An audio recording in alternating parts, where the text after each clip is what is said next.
Hi guys, you ever wonder how you can connect many stations on one server? This is how we do it.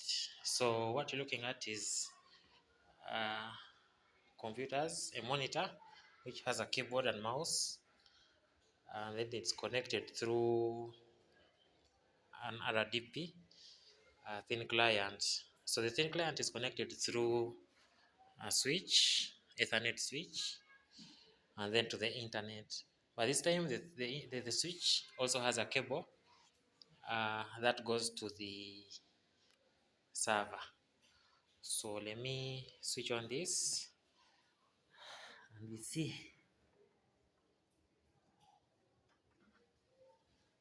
Okay, that's the server turning on. So in this process, we want more than one user to use one station, one CPU, and that will act as the server.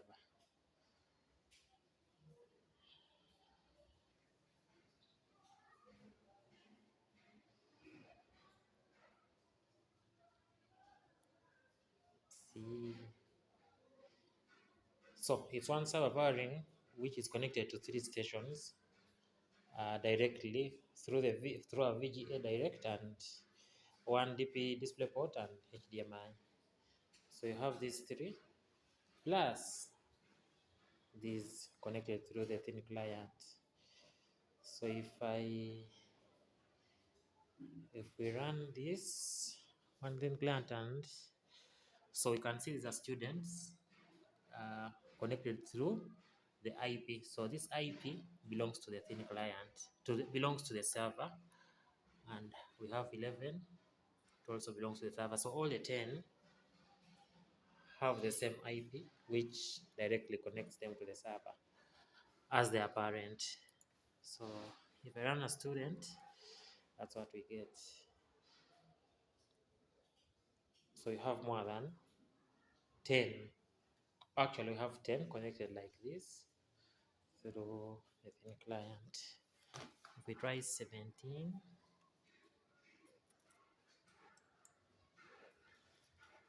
and these two,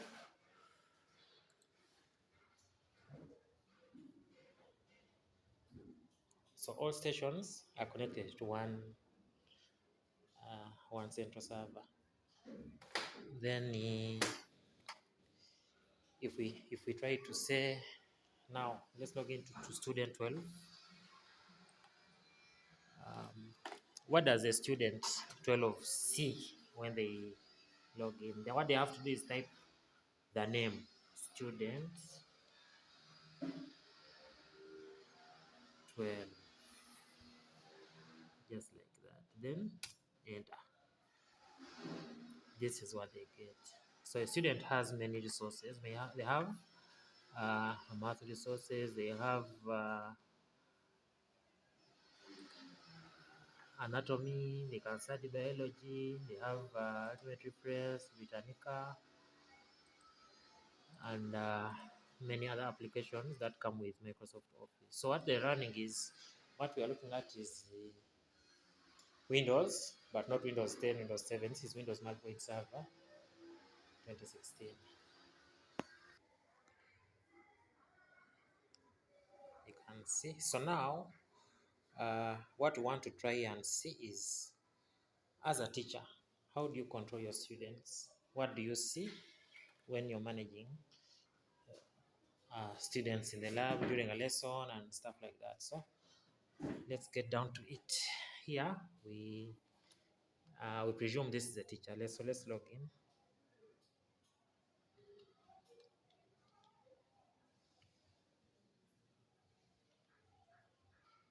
So the username is teacher. That's what we created for them.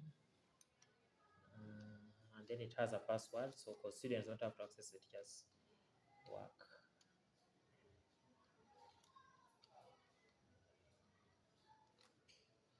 Yep.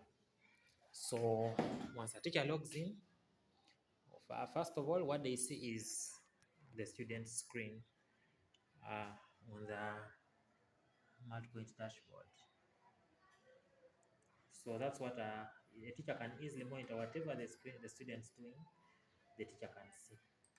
If the student opens that folder, the teacher will be able to see that. And the teacher can manage and take control of the student screen. As you can see, that's the student 12, and this is the teacher. So if the teacher takes control, you can see. So a teacher can manage a student's screen. So what's the purpose of this? This is because when a teacher is teaching, some students don't concentrate. So if a teacher can view whatever the student is doing, it's like a small camera. Yeah, so if I say, let me get another student here, student 14, let's say. Yeah, so once you log in that, the teacher will be able to see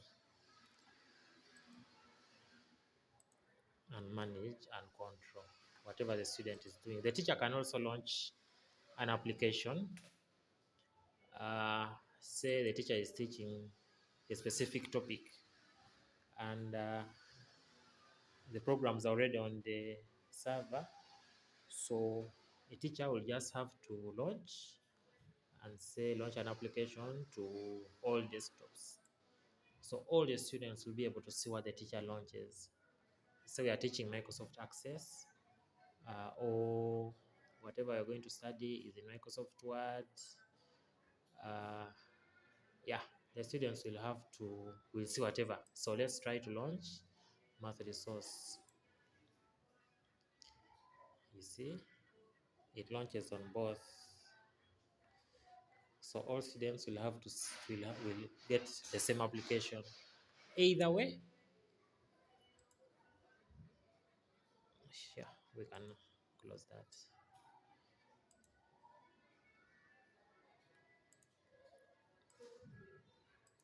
So when you close it, you can see it is closed for that selected students, and also let's close for all. Yep. So these are also closed. So a teacher can also project their screen. Say a teacher is typing some work, and students need to jot it down in their books. A teacher will have to launch their screen from here.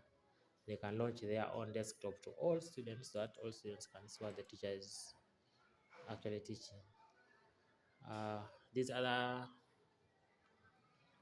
commands are for internet configuration, blocking sites that students don't have to visit, and stuff like that. Well, that's it. So let me sign out for the teacher. Actually, the teacher can log off any student. Fun part, the teacher can block screens. So if it is say break time, we can set a message and block all the stations. So during this time, all stations are not active. It's only the teacher's station that is active. And the same teacher can unblock. Yes. Thank you for watching. The next chapter we'll see how to manage as an administrator, set up accounts, and any other topic.